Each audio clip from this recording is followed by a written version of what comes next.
Monsieur Forex Money, alors je suis très ravi de te faire cette vidéo pour t'expliquer en live pourquoi je suis allé en buy sur la paire GPB AUD.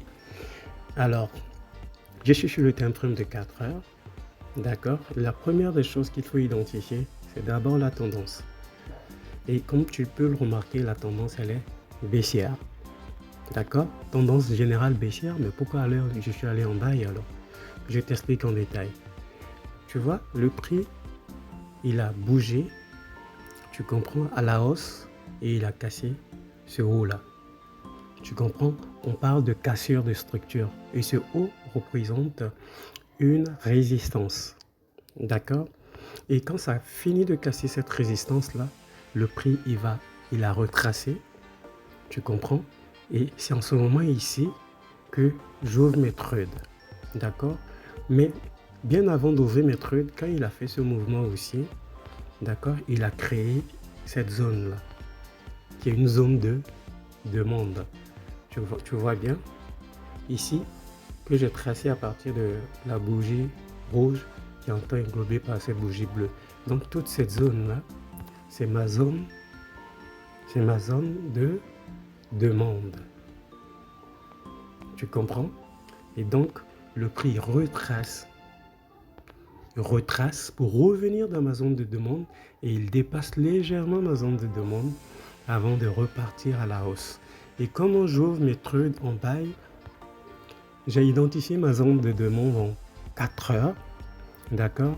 D'abord, j'ai vu qu'il y a une cassure de structure haussière, ça a cassé le dernier, il y a une cassure de structure, ça a cassé le dernier haut de la résistance, de la tendance baissière.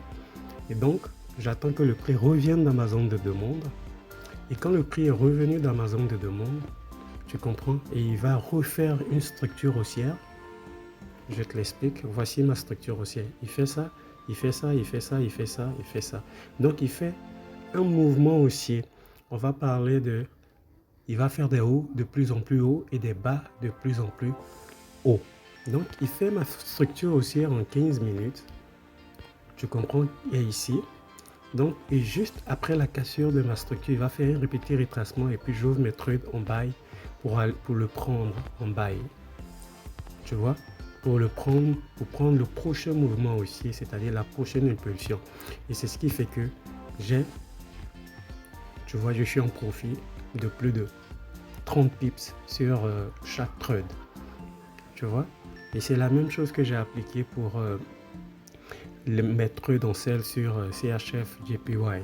Et une chose qu'il faut retenir, il faut savoir que quand tu identifies ta zone pour une première cassure de structure, tu comprends, le mouvement de tes parties, la cassure de structure, c'est à partir d'ici, ça a commencé ici. Donc, il faut toujours t'attendre à ce que le prix revienne toujours dans cette zone d'où est parti le mouvement qui a cassé cette structure-là.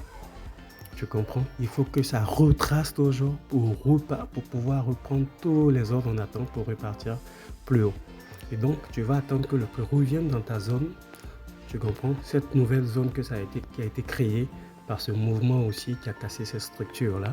Il faut que le prix revienne dans cette zone. Tu attends une confirmation d'entrée et puis tu prends le prochain mouvement qui devrait normalement arriver ici ou bien même dépasser. Tu vois? D'accord? Et c'est toujours comme ça. Une cassure de structure, le prix revient et pour repartir encore plus haut ou bien ça revient pour repartir plus bas. Ça va dépendre du mouvement. Et ici, comme on est dans un mouvement haussier, donc ça revient pour repartir plus haut. Tu comprends? Et c'est ce qui fait que j'ai mes profits déjà sur cette trade de plus de 30 pips. Voilà. J'espère que tu as appris des choses. Si tu as aimé cette vidéo, tu as appris des choses, tu nous mets un gros pouce j'aime. Si tu es nouveau, abonne-toi et surtout partage nos vidéos. Sur ce, je te dis à bientôt.